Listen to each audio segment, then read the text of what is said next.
my family, and I, myself, we believe you've been sent by God to release them. You can really help. Yes. You have the power to do it.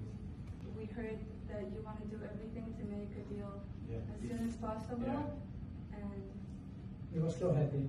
Yeah. Well, we said you better let us have those people back. Yeah. you gave us You the better power. let them out. We did say that, and something happened, right? Yeah. Yes. Now we got to get the rest out. Please do it again.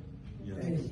Thank you all. Thank We're you. working on it very hard. Thank Thank you you very much. Thank you. Thank you, Doug. You take care. We'll do the best we can. Thank you, Mr. President. Thank you. Thank you, Doug. You take care of yourself. Horrible, horrible stories. Not even believable.